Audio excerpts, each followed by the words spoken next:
A Disney cruise in particular, it just brings the magic of the Disney parks to the seas. Previously, we embarked on a 3-day inaugural cruise that was a wonderful experience overall, but we did feel like we could have used another day. This more recent trip that we took in September was that opportunity for a 4-day cruise. So very excited to have both experiences that they offer. So if you don't know, the Wish still doing 3-day and 4-day cruises. Embarkation day was very smooth. There was a little bit of a wait through security, but we did make it onto the ship in no time for our 11:30 a.m. boarding time. We did go straight up to Marceline Market for lunch, and was just as great as it was the first cruise that we went on. The Wish is Disney's 5th ship in its fleet. There are some other ships that have been announced that have not set sail yet, so it is still technically the newest Disney Cruise Line ship. When you first step on the ship, you're greeted to a 3-story grand hall. It's very welcoming, elegant, and beautiful. And you'll spend a lot of time at least walking through here because it's centrally located. So if you're doing something on the aft of the ship, the port side or starboard side, or the forward. So it's just kind of a central hub for a lot of things. There are many character greets in this area. There's some live music that will play if they have like events. If you do a Halloween cruise, you know, some of the special event cruises, they'll have different activities in there depending on what, you know, what your cruise entails. But you can also, there's just a few steps away from the Bayou, the Hyperspace Lounge, things like that. And I will discuss those specific places a bit later. So why don't we start with where you'll actually be staying. The Wish offers a variety of staterooms with various theming inspired by Frozen, Moana, Cinderella, Princess and the Frog. And you'll notice the hallways match your specific room, and it just depends on the floor that you're on is the theme that you will get. Does have a veranda view. And this specific one has, I forget exactly what it's called, but the actual veranda does stick out further than the others. So you can see just a shot of the veranda that we had that is slightly extended. So you get a little bit more room out there. And if you haven't noticed, this room's slightly different than what you would normally expect. We did elect to choose a celebration package for my wife's birthday. So the banners, the blanket, and pillowcases that you can see are yours to keep. They do attach magnetically, which is really cool, and you know, we just left those up in celebration of her, and that was just a lot of fun. We're glad we did add that. So that was an additional charge, but we think it was worth it. The storage space that you're gonna get out of the closet space area, a pretty decent amount of room here, and there's some shelving as well in between.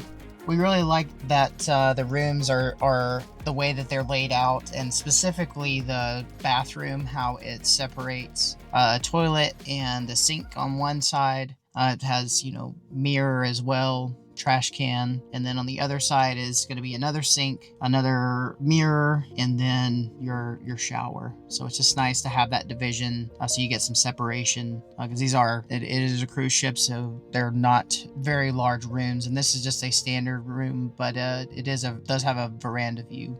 And you may want to look into the Disney Cruise Line glass mugs that you can purchase. So you basically get a souvenir at the end of the cruise. You can hand over a token to any of the bars. They give you just a slip, like a little card, so you can take that to the bar. So whenever you do refill the drink, you're still paying the same price, you're just getting more of the beer in a larger glass. The ports of call for this cruise was Nassau and then Disney's Castaway Cay. So we pretty much don't get off the ship for Nassau. We've done it enough, and a lot of the cruises that we go on, we usually stop there. So not the most unique place to visit, so we just kind of make it our sea day. We did that on our 3-day cruise. We made that our quote-unquote sea day.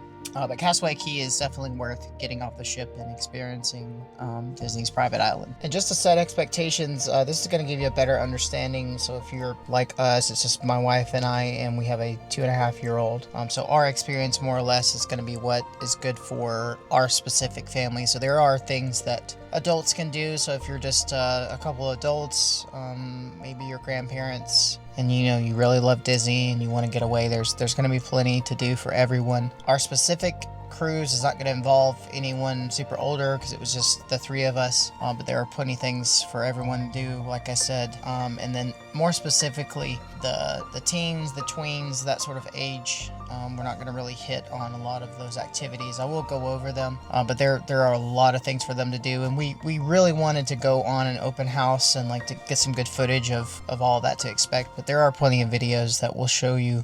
If you look up experiences for certain age groups, you can see everything that they'll be able to do. And here we are. We just gotten on the ship and we are headed to lunch. So the rooms weren't quite ready. So we went up to the Marceline Market, and this is just how you can expect to go from the main atrium area down some hallways. You can see some of just the little nuances of the ship, some artwork, a nice little interactive looking mural right there. And then you can see just some more artwork. And then here is the elevators. So they're very narrow elevators, but they did replace those buttons. Previously, if you didn't already know, those buttons were notorious for accidentally getting pressed. They were capacitive versus physical buttons, so people were accidentally hitting every floor, and it was just a nightmare to try and get an elevator on the ship. But here is the Marceline Market. Depending on the time of day that you go, you can expect it to be pretty crowded. So probably my personal favorite experience of any cruise is the dining.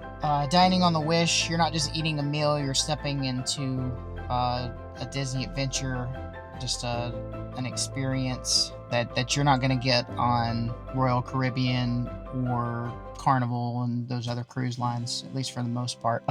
You can have dinner in Arendelle, so if you're a Frozen fan, you'll get some music, you'll get all the characters walking around and greeting everyone. You can take some pictures if time allows. Olaf will ride around on a cart. It's just really fun, and our son loves Olaf, big fan. He loves the Frozen movies, loves the snowman. So just a really great adventure for him. It's a lot of fun. Not to give away too much of the experience, you're on a boat and they're making it aware that you are on a cruise, so it's a lot of, we'll say, Ant-Man related things that happen throughout this interactive video, and it is a lot of fun. It's very cute, and you will have a little bit of an interaction, and then there's just a few videos to kind of break up the dinner, the courses, and then you will have an interaction with a character, and he will go all throughout the area, we'll just say, and I won't try and spoil anything. Great, I just missed out on my ultimate Avengers dream team. You can always help Miss Marvel with cleanup. Way to go! Or how about I supervise the search with these nice kids? There's also the Worlds of Marvel. Also, our son's really into Spider-Man right now, which is great because that is the character experience. And I'm not going to spoil anything there, but just expect to see Spider-Man during your dinner at Worlds of Marvel. As well as an interaction with Ant-Man. And again, I'm not going to go over anything in super detail, but it is a little interactive dinner experience, and there is, shows in between courses and, before dessert. Spider-Man was a huge hit. Then we got an ice cream. We did get a Mickey bar. We did request that. Our son loves those. You can see everything that we actually ordered throughout the evening. Shrimp appetizer, pea soup, and we got a chicken dish and then some fried fish as well. So very, very good dinner overall. Nice show. It's fun lighting. It was just a great time. This is the extended veranda view that I mentioned earlier, and you just get a couple extra feet on your balcony. Can really come in handy. So if you plan it out correctly, you can get those rooms, and it doesn't cost any more than the actual other veranda rooms. Look at the water. Look at the water. It's amazing. Wow. You got to end the day on a nice pillow animal. I think this one is a flying fish. Day 2 on the Wish was a port at Nassau. Didn't want to get off the ship that day. We made it just our second, and we did see. If you've never been to Nassau, there's plenty to do, but we usually like to stay on the ship unless it's Castaway Cay. Just to take advantage of what we've already paid for. A lot of the things at Nassau you do have to pay extra for. Another dining option is the Festival of Foods, which includes Donald's Cantina, Goofy's Grill, Mickey's Smokehouse Barbecue, Sweet Minis, ice cream.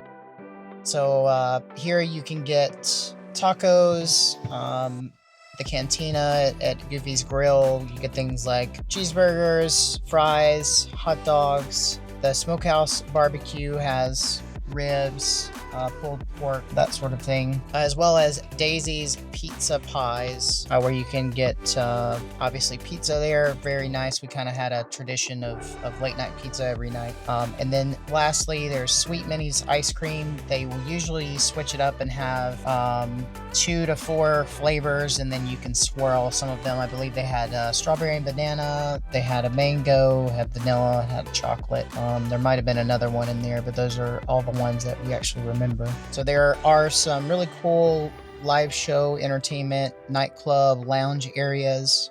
Nightingales is one, Luna is another. It's where you can do trivia and bingo, you know, those sorts of things. The Soul Cat Lounge is another one, as well as the Bayou. And then there are others like the Rose, the Crown and Fin Pub, Skyline, Cove Cafe, Cadillac Lounge. So there's a lot to experience, and we don't even have footage of everything. So I do encourage you to just go through and explore the ship as much as you can. The second night for dining was Arendelle. This is a very unique dining experience. It's very different than the other two. It's a huge open area because there is a show in the middle, centrally located in the room, that they will be playing music and talking throughout your dining experience. But you'll get to see Oaken, Anna, Elsa, Kristoff, and then Olaf. The menu itself is very interesting. They do have a lot of unique items to choose from. I think everything was good. Probably not my favorite meal because it's a lot of different food, but it was good. It being Norwegian inspired. The scallops appetizer is excellent. I do recommend that. And all of the desserts are great. I think this particular night we did order more than one dessert for each of us. Just to try everything, and they were excellent. And here was Elsa, one of our son's favorite Disney characters. She was coming around to a lot of the tables and speaking to everyone. It was very cute. He's a bit shy, but I'm sure he loved it deep down, and he did talk a lot about her once she left.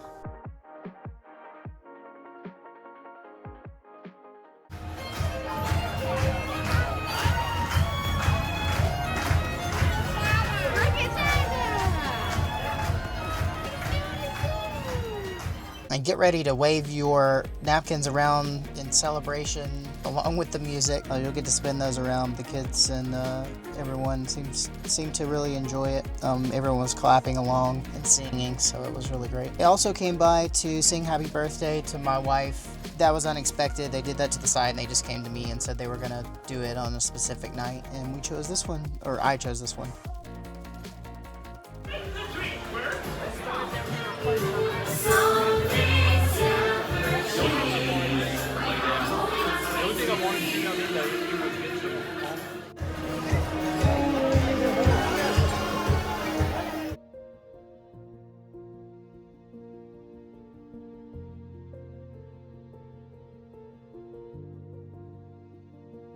And here are the characters that I mentioned earlier that I forget their names, but if you happen to know their names, let me know in the comments. But they were very funny. They have like a, artsy voice that they're saying when they are performing, and they just talk like that the whole time, and the kids just loved it. Time in a magical land, there was a very handsome waiting by our beautiful natural spirit. Is it just me, or does he sound like Invader Zim? I don't know. It was interesting to see what we would come back to in the evening. Our room attendant would arrange our son's toys, or stuffed animals, or plushes in different ways, and it was just really cute. Like right here, what he did with Mickey or Minnie and Pluto. He would just do that throughout the night and have them set up different ways, and our son just really loved coming there to see how they were all laid out. It was great. And tonight we got an elephant. So this was us leaving Nassau. This was our day at sea, and we spent the first part of it doing the splash pad and enjoying the pool area. And then eventually we went and did some shuffleboarding and just kind of explored the ship and walked around for a bit.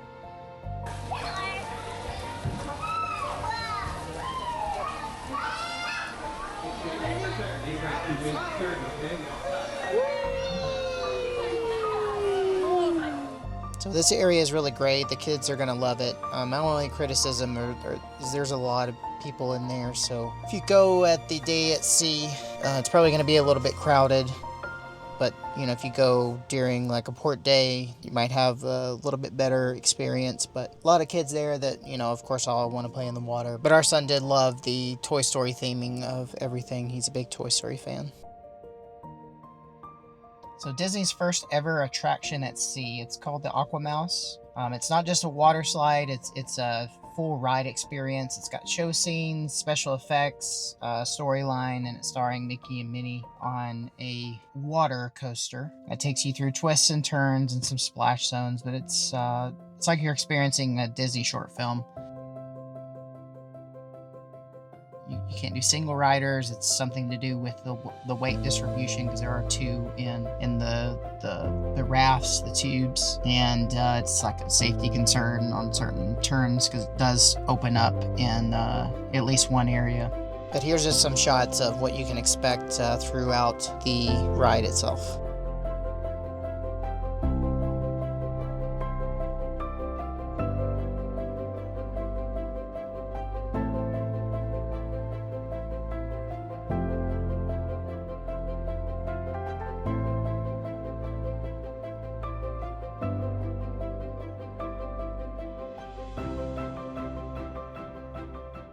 And here's the shuffleboard I mentioned earlier. They have a few play areas on both sides of the ship, and this particular time of day that we went, there wasn't anyone playing, so we had our fair pick at everything. But just a very nice day at sea, and getting to play some shuffleboard, just a lot of fun. Our son's never seen or played before, So on day 3, we did make it to Castaway Cay, and you can get off pretty early during the day. The captain will announce when you can get off, and you can take a tram over to a couple areas of the island, just so you don't have to walk as far. But you can walk if you want to. But this is just if you don't know anything about Castaway Cay, there's lots of other videos specifically on this where you can see how there's lots of activities. There's a beach area where you can rent several different things. You can snorkel and that sort of thing.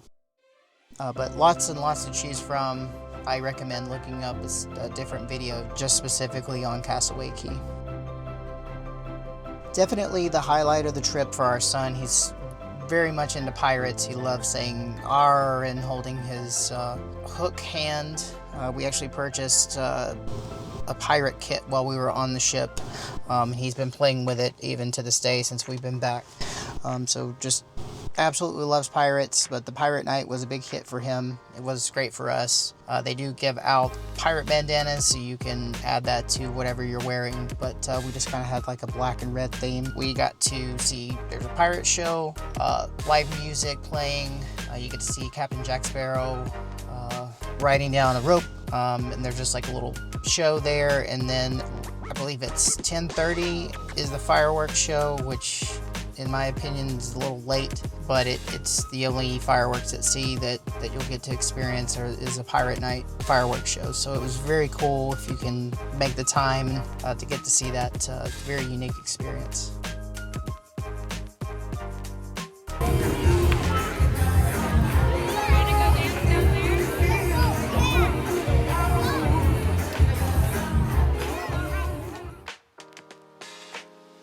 And as I mentioned before, if you're an adult on the cruise, you don't have any kids with you, there are 13 bars on board, which is pretty crazy, including a secret whiskey bar hidden inside of the barber shop, where you can get a killer old-fashioned.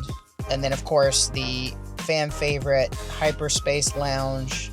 They do allow children in there, but it's still like a bar.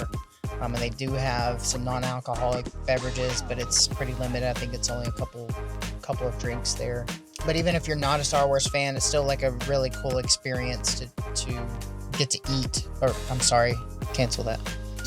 Even if you're not a Star Wars fan, it's just a really cool experience to have a drink in that bar. And I won't give too much away, but you know, just stay in there for a bit and you'll get to see what I mean. And tonight's pillow animal is a pirate squid, it looks like.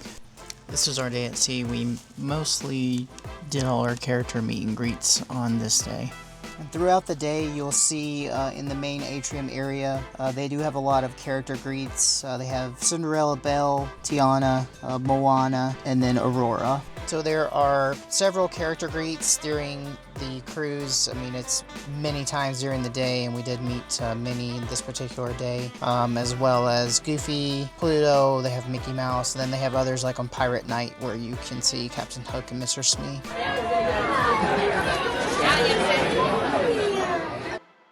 The last dining experience is 1923, and there are two sides. There's a Walt Disney and a Roy Disney side.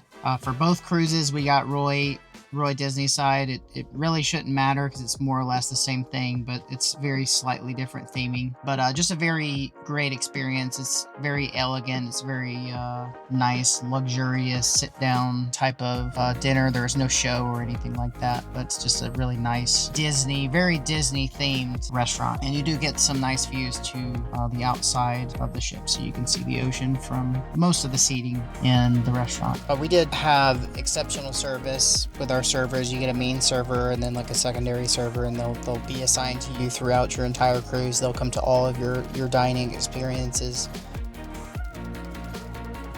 And tonight's towel blanket is a crab. So you have a chance to see the Little Mermaid musical as well as a fan favorite, Aladdin, and the production value of both of those are spectacular, and it's more or less the same style as what you would expect, so that they don't drift too far away from the classics and more or less same lyrics in the songs, but they do have a little twist on a few things here and there, but they do stay true to the films, which is nice. And then there's one other show, and I'm not going to give that one away either, and I'll insert a picture or maybe a short clip of anything. You technically aren't supposed to film anything, but this is not going to give anything away, but it will give you an idea of what to expect at these shows. They were very excellent. My only criticism, I guess, is if you have a younger child there, we couldn't make it completely 100% through the shows. The first one was, I believe, maybe a half hour, and we saw that whole show, and then the other two, the actual Aladdin and the Little Mermaid, were at least an hour and a half, depending on the show. And our 2-year-old just couldn't quite make it through that. And of Inside Out, there is another option for treats. It's called Joyful Sweets, and they do have gelato, ice cream, a lot of specialty treats, chocolate spheres, Rice Krispies, that sort of thing. But it's a very well themed, very colorful, fun little option. It's not too much of an additional charge, and it is a lot of fun, especially if you enjoy that franchise.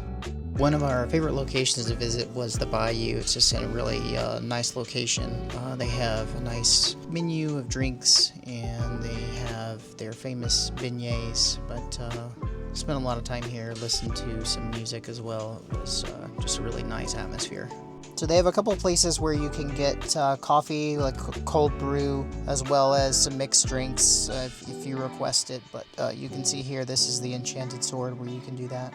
But you walk past these after or before the elevator, depending on the side of the ship that you're on. But there are a couple on each floor where you get basically the same thing, just a little bit different theming. So whether you're looking to meet your favorite characters, catch a Broadway style show, or just relax by the pool, it's a very great experience if you're gonna try out a Disney Cruise Line for the first time. I do recommend this ship in particular if it's going to be your first, for various reasons, but you can see everything. Make sure you like, subscribe, and hit the bell if you want more travel tips or experiences of the next few Disney cruise ships that should be coming along in the near future. Thanks for watching. See you next time.